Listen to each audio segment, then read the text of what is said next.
quando eu fiz a CPI das milícias, isso foi em 2008, né? Só para contextualizar. Eu fiz a CPI das milícias. Eles mataram meu irmão em 2006. Meu irmão foi morto pela milícia em 2006. Eu virei deputado no ano que meu irmão foi morto. Né? Em 2007, eu propus a CPI das milícias como resposta a uma tragédia que acabou com a vida da minha família. Né? Não foi brincadeira eu ver meu pai e minha mãe enterrar meu irmão. Eu sei que é a violência destroçar uma família. Eu vivi isso. Eu não falo eu estudei muito segurança, mas eu não falo da segurança só porque eu estudei. Eu falo porque eu vivi. Eu fui um moleque de periferia. Eu sei que é dormir toda noite com barulho de tiro de fuzil. Eu sei que é perder amigo de 13, 14, 15 anos morto pelo tráfico. Eu sei que é uma família ser destroçada. Eu vivi essa história. Eu não ouvi dizer. Eu não li só sobre isso. Né? Então, esses caras dominam a vida das pessoas, dominam a economia e se elegem. Quando eu fiz a CPI das milícias em 2008, né, os donos de milícias eram eleitos. Os donos da milícia, os próprios donos eram eleitos. Ele era o rosto mesmo. Não é que eles apoiavam alguém. Agora, depois da CPI, eles mudaram. Mas o Natalino, foi deputado comigo. O Jerominho era vereador, irmão do Natalino. Os dois eram policiais civis, donos da milícia Liga da Justiça em Campo Grande. Eu estou falando isso aqui porque eles ficaram presos 10 anos. E o Jerominho já até foi assassinado. Né? E o Natalino está solto, mas ficou preso 10 anos e condenado depois da CPI das milícias. Né? Tivemos o Nadinho de Rio das Pedras e tantos outros. O seu irmão aconteceu, foi um aviso para você? Não, tinha nada a ver comigo. Não. O meu irmão, eu não era nem deputado. O meu irmão, ele era 5 anos mais novo que eu. Ele compra um apartamento popular, aqueles financiamentos da Caixa Econômica Federal. Meu irmão tinha uma filha pequena, a mulher grávida, e eles compram um apartamento. O apartamento era um conjunto habitacional no centro de Niterói. E ele e mais alguns amigos que também compraram se reúnem, porque tinha muita irregularidade no condomínio muito caro. A gente vem de família muito humilde, né? Meu pai foi camelô e minha mãe foi assistente de costureira. Então, ele compra esse apartamento com dificuldade e eles disputam o condomínio do prédio. Né? Eles se candidatam a síndico. E eles ganham. O meu irmão vira síndico desse conjunto habitacional. E aí, quando ele vira síndico desse condomínio, tinha 34 anos, tinha muita coisa irregular no condomínio, eles vão consertando tudo, sempre foram muito honestos, e aí esbarra na segurança do condomínio, que era feita por um grupo de policiais, ligados ao município do lado, que é São Gonçalo. E era tudo irregular. E ele falou, vocês vão ter que abrir uma empresa para a gente contratar a empresa e vai ser tudo dentro da lei. Os caras, não, a gente não quer, não tem interesse, vai ter que continuar do jeito que está. Do jeito que está não vai continuar. Meu irmão mandou eles embora, contratou uma empresa, eles entraram na justiça, perderam, e meu irmão foi assassinado. A milícia matou seu irmão. Isso em 2006. Né? Em 2008 é a CPI. Então, isso é o... Quando o Zé Padilha vai fazer o filme, que é o início da nossa conversa, ele fez o Tropa 1, né? Que era o Capitão Nascimento, aquela coisa do BOPE. E o Zé Padilha me liga e fala, cara, o inimigo agora é outro. Ele até bota isso no título do filme. A CPI das milícias mudou a opinião pública, porque mudou, muita gente defendia. Muita gente defendia a CPI, muita gente defendia a milícia. Defendia a milícia? Muito. O Jair Bolsonaro. O Flávio Bolsonaro. A gente tá falando de parlamentares, mas a população também defendia a milícia? Então, sempre foi dividido. Porque o que acontece com a população? O cara que tá morando ali naquele território, Rodrigo, ele olha assim, é milícia ou é tráfico? Pô, tô achando que essa milícia aqui pelo menos é melhor. Depois se arrepende, ou não.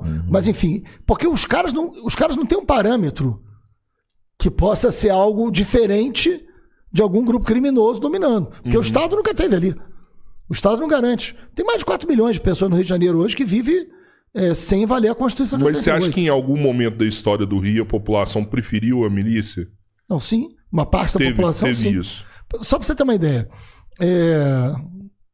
Antes eu pagar pra polícia, que é polícia, do que pagar pro Comando Vermelho, que não vai obedecer nenhuma lei. A milícia, quando tem uma história importante, vocês entenderem. A milícia, quando surge, com um discurso de ordem. Isso cola. É isso. Ela surge com um discurso de ordem. Depois ela vai perdendo, mas ela surge no início. Milícia início dos anos 2000. Historicamente é muito recente, mas ela surge com um debate de ordem. Ou seja, ela fala o seguinte, olha, aqui não é bagunça. Então aqui não vai ter baile funk, aqui não vai ter ninguém com cabelo descolorido, aqui não vai ter fuzil para tudo quanto é lado, aqui é ordem. Por que esse discurso da milícia cola?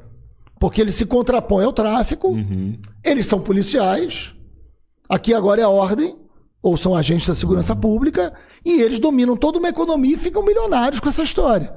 Então o discurso da ordem, ele cola. E muitas autoridades, para além da segurança pública, defenderam isso. Né? Muitas autoridades. Não, mas é menos. Quando eu fui fazer a CPI das milícias, né? É interessante, até porque quando votou, eu tive 2 votos contrários. Domingo Brazão, que está preso pela moeda amarela, e Flávio Bolsonaro. Só os 2 votaram contra. Mas por quê? Porque ali eu já tinha ganho uma opinião pública, porque jornalistas foram torturados numa área de milícia, jornalista do Jornal O Dia, e aí a gente ganha a chance de aprovar, porque eu fiquei 1 ano com a CPI trancada. Que eu não tinha força para abrir. Não tinha força para abrir. Quando os jornalistas foram torturados, a imprensa inteira veio para cima, aí o nego falou, e a CPI, cara, ela muda a opinião pública. Milícia não era nem crime. Não tinha tipificação penal de milícia. O miliciano era preso por formação de quadrilha, que a pena era menor. Então a CPI das milícias, ela gerou um impacto muito grande. Muito grande. Assim, levou à prisão 242 milicianos, mudou a opinião pública, tipificou a milícia, e tinha uma série de propostas importantes para você retomar território, que é o grande debate do Rio, que o governo Cabral deveria ter feito, na época era o Cabral, e não fez. Depois a gente entendeu por quê e deu no que deu com o Cabral. Né? Foi parar onde foi parar. Mas, então assim, tem coisas para fazer no Rio de Janeiro importantes, entendeu? O Brazão era dono de uma das milícias? O Brazão era de uma área de milícia. Ele não era dono da milícia, mas ele tinha centro social em área de milícia e era eleito em área de milícia. O Brazão tinha um centro social? Os irmãos, né? Sim, são 2, Flávio né? Bolsonaro também? Não. Nunca teve centro social? Não, mas, por exemplo, um dos grandes milicianos do Rio de Janeiro eles não são... Porque, assim, ser dono de milícia é uma coisa. Ser de uma área de influência da milícia, apoiar a milícia é outra. Né? Para você apoiar a milícia não quer dizer que você seja dono. Quando eu apresentei o relatório da CPI das milícias, 10 de dezembro de 2008, o Jair Bolsonaro, deputado federal, dá uma entrevista dizendo o seguinte, que ele foi questionado por uma repórter sobre a CPI das milícias, que teve grande repercussão, e ele falou, não, eu sou contra essa coisa aí desse deputado, porque nem toda milícia é ruim no Rio de Janeiro. Ele dá essa entrevista. Isso é público. O Flávio Bolsonaro, que foi deputado comigo por 12 anos, eu conheço bem o Flávio, ele foi deputado comigo por 12 anos na Assembleia Legislativa do Rio de Janeiro, né? Na CPI das milícias, ele votou contra a instalação da CPI. No relatório, ele vota a favor. Né? Mas ele, o tempo inteiro, né, tenta associar a ideia de que quem combate a milícia é porque protege o tráfico, como se isso fosse verdade. O que não é. Você tem que combater todos. Agora, milícia e tráfico se combate de maneira diferente, porque elas são diferentes. Um está dentro do Estado, né?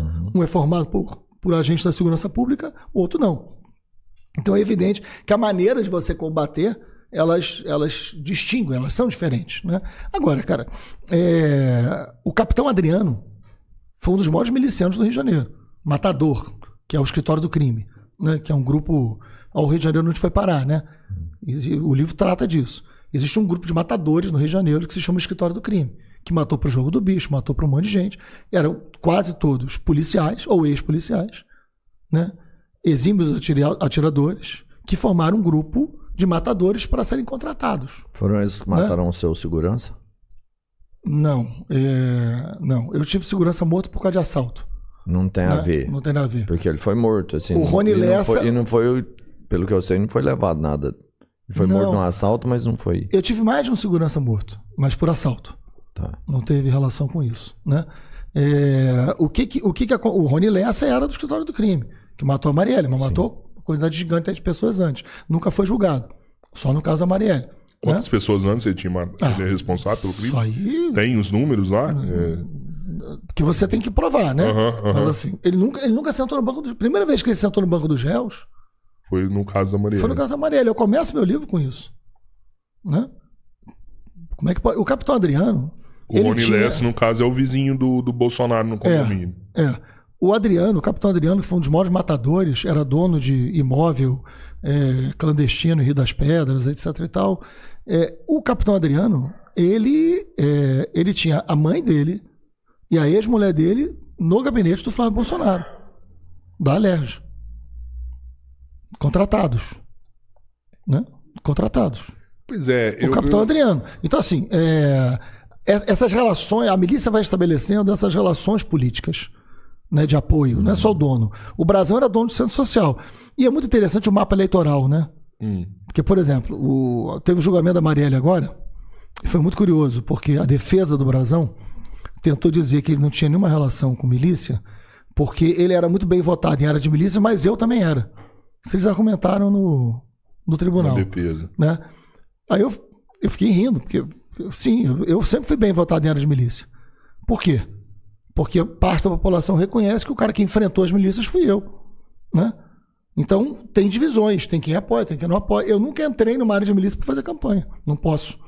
É diferente do cara que é dono da milícia, que tem o centro social e que apoia dele. Geralmente, nas áreas de milícia, o mais votado é o dono da milícia e o segundo mais votado, em várias áreas, sou eu. Porque eu sou reconhecido pela população como o cara que teve a coragem de enfrentar as milícias. E nenhuma dessas áreas você nunca fez campanha. Não tu posso. É bem votado e nunca entrou para panfletar, para conversar com a população, nunca. Não. Que loucura. Não. Que absurdo. Não. Absurdo. Porque são territórios dominados. Então, como você faz para fazer campanha no Rio? Porque a milícia, ela tá... Em vários lugares. Eu faço campanha nas ruas. Uma metástase ali dentro do Rio, campanha nas né? ruas e a população tem acesso, né? Internet, propaganda sociais, eleitoral, né? Rede social. Imagina. Teve um episódio que foi muito engraçado, cara. Quer dizer, engraçado é um horror, mas eu tava numa área que estava se tornando área de milícia, mas não era ainda. E eu tava andando no comércio, uma rua movimentada. E aí eu tô vendo um cara me olhando assim, aí, mas fez um ok meio debaixo do sovaco, sabe? Meio tímido assim, né? Eu fui na direção, eu tava com um panfleto na mão, época de campanha, eu fui na direção dele. E eu fui entregar o panfleto, ele, não, tá maluco, porra. Posso pegar seu panfleto? Não, eu vou votar em você, mas não fica perto de mim, não. Que loucura, velho. Na rua. Né? Aí eu entendi, chamei meu povo todo, eu falei, vamos embora daqui, porra.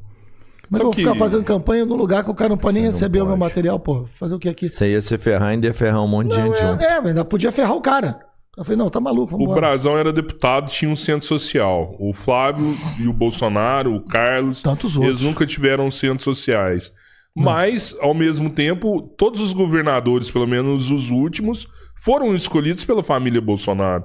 Se não foram escolhidos, foram apoiados. E esses governadores foram eleitos por conta do Bolsonaro. Todos. Cláudio Castro, o Witzel. Todos têm relação. E mesmo antes da... Porque assim, eu sou daqueles que acham que o bolsonarismo é anterior ao Bolsonaro. O que eu quero dizer com isso? Assim, os valores do bolsonarismo no Rio de Janeiro eles são anteriores ao Bolsonaro. O Bolsonaro consegue dar uma margem de massa a uma extrema-direita que nunca teve massa. Isso no Brasil inteiro. Né? E aí tem muito a ver com as redes sociais, né? Tem a ver com as redes sociais. Uhum. Por que o Bolsonaro fica tanto tempo no ostracismo, mais de 20 anos, ninguém levando ele a sério, e ele de repente vira uma liderança nacional? O que aconteceu de novo? Ele mudou? Não, o que mudou foi a comunicação do país e a comunicação do mundo. Entra em circuito uma rede social que muda tudo depois de 2013. E é exatamente quando há uma ascensão do bolsonarismo. A ascensão do bolsonarismo tem uma relação direta com as redes sociais. Uma nova forma de... Não estou culpando ninguém, não. É só uma contextualização. Então, né? mas o que eu falei Por que antes de 2013 Bolsonaro não era nem o mais votado? Né? Era bem votado, mas era nicho. Uhum. Depois de 2013 ele se torna uma liderança. De 2016 o Flávio Bolsonaro disputa a eleição comigo para prefeito do Rio, já fica em quarto. Né? Em 2018 ele ganha a eleição presidencial. Né? Há uma ascensão muito rápida, de 2013 a 2018, já estou falando de 5 anos. Né? Onde eles aprendem, eles conseguem se tornar lideranças sólidas de uma extrema-direita, né, no Brasil, sendo quem eles sempre foram e que nunca representaram de uma força política substancial. Né? Não, mas é só o fenômeno da rede social? Não, ou é o fenômeno as pessoas querem alguma coisa diferente e ele foi a diferença? Então, diferença eu falo assim no sentido entendi perfeitamente. Isso é mundial, né? Tanto é que você tem uma ascensão da extrema-direita mundial exatamente no mesmo período. Não acontece só aqui. O que acontece de igual no mundo inteiro em termos de comunicação nesse período? Exatamente a ascensão de uma nova forma de comunicação. Trump, né? E vários países da América Latina. Toda, Itália, Hungria, você tem um monte de lugar onde essas coisas acontecem. Em vários continentes diferentes. Em vários continentes diferentes. O que mostra que é um fenômeno global. Né? Então, assim, e há uma tentativa, e há uma inquietude, 2013 aponta isso. Há uma inquietude, há uma crise de representatividade. E que eles conseguem dialogar com essa crise, não necessariamente oferecendo uma boa alternativa, mas eles dialogam com esse sentimento de uma crise de representatividade e crescem em cima disso, né? Isso é fato. Agora, isso no Rio de Janeiro a gente tem que pontuar. Assim, esta crise política, ela é uma crise política de crime, polícia e política que tem a mão, o corpo, a cabeça da direita. Da direita. A única que não foi presa foi a Benedita, né? O garotinho tinha todos eles lá. Até anteriores ao Bolsonaro, anteriores à força política do Bolsonaro, eles estavam no governo, né? O Cabral tinha a família Bolsonaro dentro, apoiando. Aí era fundamental para o Cabral? Não, o Cabral era muito maior do que eles na época, sim, porque foi anterior, né? Então, de todos eles... Agora, Witzel é eleito como? Cláudio Castro é eleito como? Né? O apoio da família ali, né? Com o apoio direto deles. Então não dá pra fingir que não tem a ver com isso. Você que é de dentro do Rio de Janeiro, o que é assim, essa aceitação massiva do Bolsonaro lá dentro? O que ele dá pro Rio de Janeiro? Essa é uma boa pergunta. Assim, eu sou... Assim, o que ele entregou pro Rio de Janeiro? Mesmo quando presidente, nada, cara. É nada. De onde vem então a paixão? É muito mais simbólico, né? É uma força política que nasce ali. E eu acho que o Rio de Janeiro ele tem um bolsonarismo miliciano, né? Que existe um sentimento no Rio de Janeiro que tem a ver com segurança pública, que é o sentimento do justiçamento. Por que eu falei que o bolsonarismo é anterior ao Bolsonaro? Tem um sentimento... Cara, vamos lá. O Brasil teve o Rio de Janeiro como capital. A vinda da família real para cá em 1808, né? Cria a intendência das polícias. Vocês lembram disso? A intendência das polícias é criada em 1809. Né? A família real tinha acabado de chegar. Né? O que era o Rio de Janeiro? O Rio de Janeiro era ali a Praça 15, né? Com uma nobreza vindo morar ali. E quem é que morava no Rio de Janeiro? Escravos libertos. E aí se cria uma intendência das polícias. Né? A intendência das polícias era para quê? Para proteger uma nobreza branca de vários pobres pretos que circulavam pelo Rio de Janeiro. E é a origem das nossas polícias. A origem das nossas polícias é para deter uma pobreza escrava e proteger uma nobreza branca. A origem é essa. Aí nasce o nosso modelo de segurança pública. Cara, a gente foi evoluindo, a gente deixou de ser colônia, deixou de ter escravidão, a gente entra na república e a gente não resolve isso. O sentimento da segurança no Rio de Janeiro, o sentimento do justiçamento, da vingança, do tronco, do castigo, ele é muito mais forte do que a força da lei. Muito mais forte que a força da lei. Isso é um problema cultural muito profundo. É como se o Rio tivesse evoluído. É o pobre e o vilão é o pobre. E a ideia do justiçamento e não da justiça. Cara, então, assim, eu passei por isso. Eu tive meu irmão assassinado, brutalmente, covardemente. Eu vi meu pai dizer o seguinte, não vou resistir. Eu vi meu pai ficar doente e morrer por causa da morte do meu irmão. Né?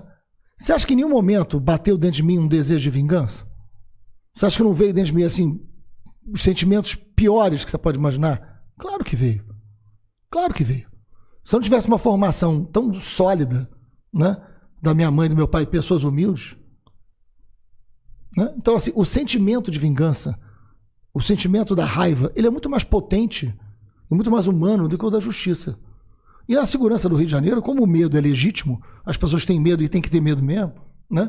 Você dialoga com esse sentimento o tempo inteiro, né? Então o cara entra lá de forma irresponsável, não vai resolver nada, mas ele tem que matar todo mundo. O cara que está no dia a dia do problema, ele fala, pô, é isso mesmo, cara, que eu quero ouvir. É isso mesmo que eu quero ouvir. Tem que matar todo mundo. Vai resolver o quê? Qual foi o avanço de segurança pública que a gente teve no Rio de Janeiro no governo Bolsonaro? Qual foi? Me diga. Já teve avanço em algum outro governo? Você tem que ter resultado, cara. Segurança pública não pode ser discutido à luz desse sentimento. Então vamos lá. O que é eficiente no Rio de Janeiro? O que é eficiente? Você tem que retomar território. É fácil retomar território? Não. Você tem que ter planejamento para retomar território. Não é cometer os erros que o PP cometeu. Né? Porque virou projeto eleitoral, perdeu a mão, não teve planejamento e deu tudo errado. Mas você tem uma experiência anterior, chamado GEPAI, anterior ao PP, que tem resultados incríveis. GEPAI? GEPAI. O que foi a GEPAI? Para vocês. O GEPAI era um grupamento de policiamento comunitário, de aproximação policial. Então, por exemplo, Niterói tem um morro chamado Morro do Cavalão, que separa Icaraí de São Francisco. Era um morro muito violento. Teve uma experiência do GEPAI ali. Né? Ficou anos sem nenhum homicídio. anos sem nenhum homicídio. Isso é discutir. É como se fosse um policial do bairro, um policial do bairro. Era uma ocupação. É igual um OPP. Então, é igual, é uma ocupação da polícia, mas com investimento também social nesses lugares e enraizamento desse trabalho. Não foi feito a toque de caixa como foi o PP, foi mais cuidadoso, houve uma redução brutal de homicídio e avanços significativos de política pública. Quem desligou o projeto? Isso já aconteceu. Mas quem desligou o projeto? Isso logo depois no Cabral foi desligado. Esse é um problema no Rio de Janeiro. Qualquer política de segurança, cara, a gente vai ter que começar agora, vai ter muita dificuldade e ele terá que superar diferentes governos. Você tem que ter, e esse é um grande desafio. É o desafio da democracia brasileira em várias áreas. Você tem que ter política de Estado na segurança pública. Para você começar a retomar território agora, você começar a formar a polícia, você começar a valorizar os policiais, você começar a ter uma tropa. Porque também tem uma coisa, cara. Vamos lá. Quem é o chefe da tropa? Quem é o chefe da polícia? É o secretário indicado. É o governador. O governador. É o governador. É o governador. Maior, Aí a tropa olha para o governador e fala assim, porra... Tá bem... Eu tenho que ser honesto no meu dia a dia aqui. Eu saio de casa, eu dou um beijo na minha filha, não sei se vou voltar.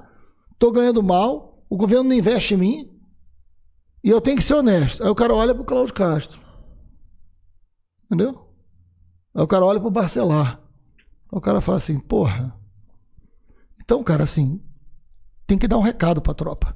Entendeu? Tipo assim, ó, vai ter investimento, vai ter Rio de Janeiro, vai recuperar o Rio e o exemplo tem que ser dado de cima.